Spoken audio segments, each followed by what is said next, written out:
Which of the following is a passive transducer? അപ്പോൾ transducer പഠിക്കുമ്പോൾ നമ്മൾ പഠിക്കുന്നതാണല്ലേ ആക്റ്റീവ് ട്രാൻസ്ഡ്യൂസർ, പാസീവ് ട്രാൻസ്ഡ്യൂസർ എന്ന്. ട്രാൻസ്ഡ്യൂസർ എന്ന് വെച്ചാൽ എന്താണ്? It's a device which converts one form of energy into another. ഒരു ഫോം ഓഫ് എനർജിനെ വേറൊരു ഫോം ഓഫ് എനർജി ആയിട്ട് കൺവേർട്ട് ചെയ്യുന്ന ഒരു ഡിവൈസിനെയാണ് നമ്മൾ എന്തെന്ന് പറയുന്നത്? നമ്മൾ ട്രാൻസ്ഡ്യൂസർ എന്ന് പറയുന്നത്. അപ്പോൾ ട്രാൻസ്ഡ്യൂസറിനെ രണ്ടായിട്ട് നമ്മൾ ക്ലാസിഫൈ ചെയ്തിട്ടുണ്ട്. നമ്മൾ ഏതൊക്കെയാണ് ക്ലാസിഫിക്കേഷൻ എന്ന് പറയുന്നത്?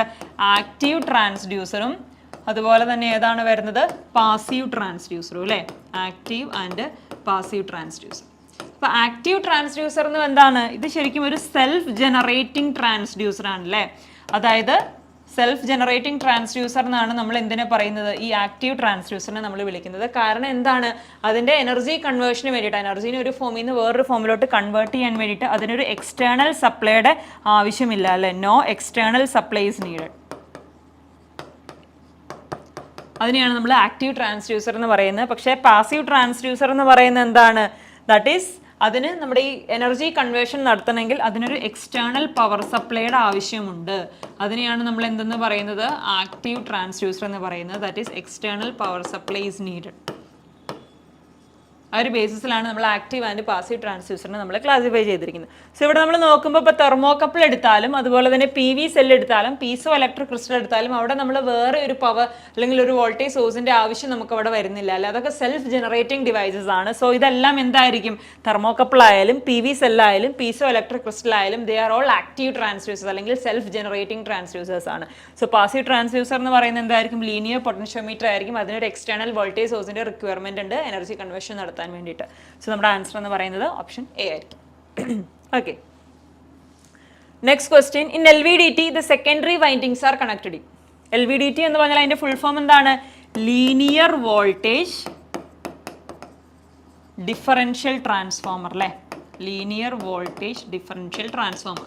സോ ഈ പേരിൽ നിന്ന് നിങ്ങൾക്ക് മനസ്സിലായിട്ടുണ്ടാവും അത് എനിവേ എന്താണ്? അതൊരു ട്രാൻസ്ഫോമർ ആണല്ലോ. അത് ട്രാൻസ്ഫോമർ വർക്കിംഗ് പ്രിൻസിപ്പിൾ, അതിൽ മ്യൂച്വൽ ഇൻഡക്ഷനെ ബേസ് ചെയ്ത് വർക്ക് ചെയ്യുന്ന ഒരു ട്രാൻസ്ഡ്യൂസറാണ് നമ്മൾ ഈ പറഞ്ഞ LVDT എന്ന് പറയുന്നത്.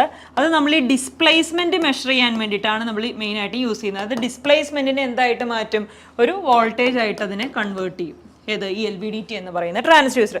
സോ ഇതിൻ്റെ ഒരു ഫിഗർ നമ്മൾ എടുത്ത് നോക്കിക്കഴിഞ്ഞാൽ നമുക്ക് എന്താണ്? അതൊരു ട്രാൻസ്ഫോമർ പോലെ തന്നെ നമുക്ക് ഇവിടെ ഒരു മൂവബിൾ കോറ് നമുക്ക് കാണാൻ പറ്റും. ഈ കോറ് മൂവബിൾ ആയിരിക്കും. ഇങ്ങോട്ടായിരിക്കും നമ്മൾ മെഷർ ചെയ്യേണ്ട ഡിസ്പ്ലേസ്മെന്റ് നമ്മൾ അപ്ലൈ ചെയ്യുന്നത്. ഇത് നമ്മുടെ പ്രൈമറി വൈൻഡിങ്. ആ പ്രൈമറി വൈൻഡിങ്ങിലോട്ട് നമ്മൾ എന്ത് കൊടുക്കും? ഒരു ഇൻപുട്ട് വോൾട്ടേജ് നമ്മൾ കൊടുക്കും. അതിനുശേഷം സെക്കൻഡറിയിൽ നോക്കിക്കഴിഞ്ഞാൽ നമുക്ക് രണ്ട് സെക്കൻഡറി വൈൻഡിങ് S1 S2 എന്ന് റെപ്രസെന്റ് ചെയ്യുകയാണെങ്കിൽ നമുക്ക് രണ്ട് സെക്കൻഡറി വൈൻഡിങ് നമുക്ക് കാണാൻ പറ്റും. ഈ രണ്ട് സെക്കൻഡറി വൈൻഡിങ്ങും എന്താണ്? നമ്മൾ ഫേസ് ഒപ്പോസിഷനിലായിരിക്കും കണക്ട് ചെയ്തിരിക്കുന്നത്.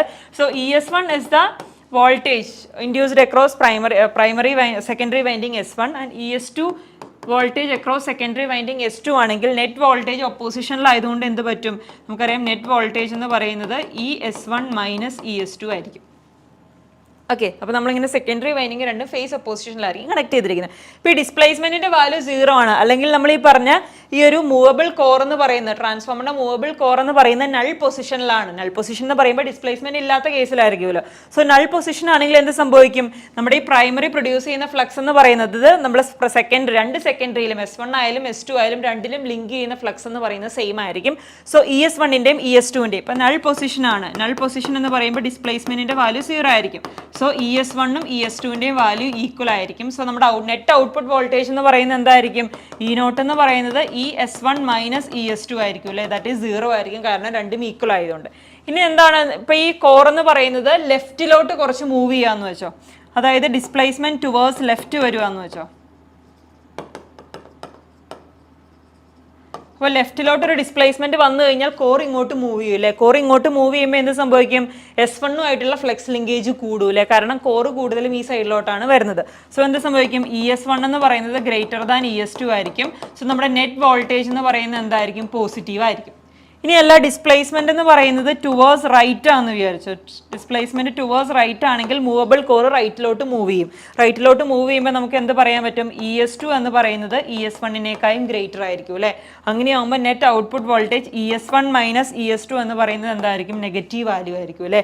സോ ആ ഡിസ്പ്ലേസ്മെന്റിനെ ഒരു വോൾട്ടേജ് ആയിട്ട് അവിടെ കൺവേർട്ട് ചെയ്യണം. അപ്പോൾ ആ വോൾട്ടേജ് പോസിറ്റീവ് ആണോ നെഗറ്റീവ് ആണോ 0 ആണോ എന്നതിനെ ഡിപ്പെൻഡ് ചെയ്തിട്ട് നമുക്ക് അതിന്റെ ഡിസ്പ്ലേസ്മെന്റിന്റെ വാല്യൂ നമുക്ക് മെഷർ ചെയ്തെടുക്കാൻ പറ്റും. സോ ഒരു ട്രാൻസ്ഡ്യൂസറിനെയാണ് നമ്മൾ എന്തെന്ന് പറയുന്നത്? ലീനിയർ വോൾട്ടേജ് ഡിഫറൻഷ്യൽ ട്രാൻസ്ഡ്യൂസർ എന്ന് പറയുന്നത്. ഇവിടെ നമ്മൾ ഡിഫറൻഷ്യൽ ട്രാൻസ്ഫോമർ, അപ്പോൾ ഡിഫറൻഷ്യൽ എന്ന് പറയുന്ന രണ്ട് വൈൻഡിങ്ങും സീരീസ് ഒപ്പോസിഷനെ കണക്ട് ചെയ്തുകൊണ്ടാണ് നമ്മൾ അതിനെ എന്തെന്ന് പറയുന്നത്, ഡിഫറൻഷ്യൽ എന്ന് പറയുന്നത്. സോ ഇവിടെ നമ്മുടെ ക്വസ്റ്റിനെ ചോദിച്ചിരിക്കുന്നത് secondary windings are connected in ഏതിലാണ്, സീരീസ് ഒപ്പോസിഷനിലായിരിക്കും കണക്ട് ചെയ്തിരിക്കുന്നത്. ഓപ്ഷൻ ഡി ആണ് കറക്റ്റ് ആൻസർ ആയിട്ട് വരുന്നത്. Okay, next question, which of the following is a primary cell? അപ്പോൾ സെല്ലിനെ നമ്മൾ മെയിനായിട്ടും രണ്ടായിട്ട് നമ്മൾ ക്ലാസിഫൈ ചെയ്തിട്ടുണ്ട് അല്ലേ. ഏതൊക്കെയാണ്, പ്രൈമറി സെല്ലും അതുപോലെ തന്നെ സെക്കൻഡറി സെല്ലും. അപ്പോൾ പ്രൈമറി സെൽ എന്ന് പറയുന്നത് എന്താണ്, ദ കനോട്ട് ബി റീചാർജ്ഡ്. നമുക്ക് ഒരിക്കലും റീചാർജ് ചെയ്യാൻ പറ്റാത്ത സെല്ലിനെയാണ് നമ്മൾ എന്തെന്ന് പറയുന്നത്, അല്ലെങ്കിൽ അതിലെ കെമിക്കൽ റിയാക്ഷൻ റിവേഴ്സിബിൾ അല്ലാത്ത ഒരു സെല്ലിനെയാണ് നമ്മൾ എന്തെന്ന് പറയുന്നത്, നമ്മൾ പ്രൈമറി സെൽ എന്ന് പറയുന്നത് അല്ലേ.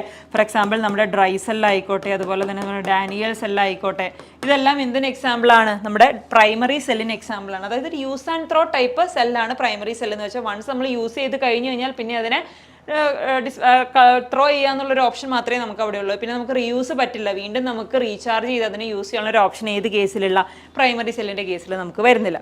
പക്ഷേ സെക്കൻഡറി സെൽ എന്ന് പറയുമ്പോൾ എന്താണ്, നമുക്ക് റീചാർജ് ചെയ്ത് നമുക്ക് വീണ്ടും ഉപയോഗിക്കാൻ പറ്റൂലേ. അതായത് അതിലെ കെമിക്കൽ റിയാക്ഷൻ എന്ന് പറയുന്നത് റിവേഴ്സിബിൾ ആയിരിക്കും, that is can be recharged അല്ലേ. അങ്ങനെ റീചാർജ് ചെയ്ത് ഉപയോഗിക്കാൻ പറ്റുന്ന സെല്ലിനെയാണ് നമ്മൾ സെക്കൻഡറി സെൽ എന്ന് പറയുന്നത്. ഏതൊക്കെയായിരിക്കും നമ്മൾ മെയിനായിട്ടും യൂസ് ചെയ്യുന്നത്, നിക്കൽ, കാഡ്മിയം, അതുപോലെ തന്നെ നമ്മുടെ ലെഡ് ആസിഡ് സെൽ, ഇതൊക്കെ ഏത് കാറ്റഗറിയിൽ വരുന്നതാണ്, സെക്കൻഡറി സെല്ലിന് എക്സാമ്പിളാണ്. ഇത് കെമിക്കൽ റിയാക്ഷൻ റിവേഴ്സിബിൾ ആയിട്ട് വരുന്ന സെല്ല്. സോ നമ്മളോട് ചോദിച്ചിരിക്കുന്ന പ്രൈമറി സെല്ലിന് എക്സാമ്പിൾ ഏതാണെന്നാണ് ചോദിച്ചിരിക്കുന്നത് അല്ലേ. പ്രൈമറി സെൽ എന്ന് പറയുമ്പോൾ എന്താണ്, സിങ്ക്, കാർബൺ അല്ലെങ്കിൽ ഡ്രൈ സെല്ല് എന്ത് സെല്ലാണ്, പ്രൈമറി സെല്ലാണ്. ലെഡ് ആസിഡ് സെല്ലായാലും നിക്കൽ, കാഡ്മിയം സെല്ലായാലും എന്താണ്, സെക്കൻഡറി സെല്ലാണ്. സോ ഇവിടെ പ്രൈമറി സെല്ലായതുകൊണ്ട് ഓപ്ഷൻ എ ആയിരിക്കും കറക്റ്റ് ആൻസർ ആയിട്ട് വരുന്നത്, zinc, carbon, dry cell. Next, due to moisture content in soil the earth resistance. Moisture content വരുമ്പോൾ എന്താണ് ആക്ച്വലി ചെയ്യുന്നത്, എർത്ത് റെസിസ്റ്റൻസിന്റെ വാല്യൂ കുറയുകയാണല്ലേ. എർത്ത് റെസിസ്റ്റൻസ് വാല്യൂ കുറയുന്നതുകൊണ്ട് ലീക്കേജ് കറണ്ടിന്, അല്ലെങ്കിൽ നമ്മൾ ഈ പറഞ്ഞ എർത്ത് ലീക്കേജ് കറണ്ടിന് വളരെ ഫാസ്റ്റ് ആയിട്ട് എങ്ങോട്ട് മൂവ് ചെയ്യാൻ പറ്റും, നമുക്ക് ഈ പറഞ്ഞ ഗ്രൗണ്ടിലോട്ട് നമുക്ക് അതിനെ ഡിസ്ചാർജ് ചെയ്ത് കളയാൻ പറ്റും.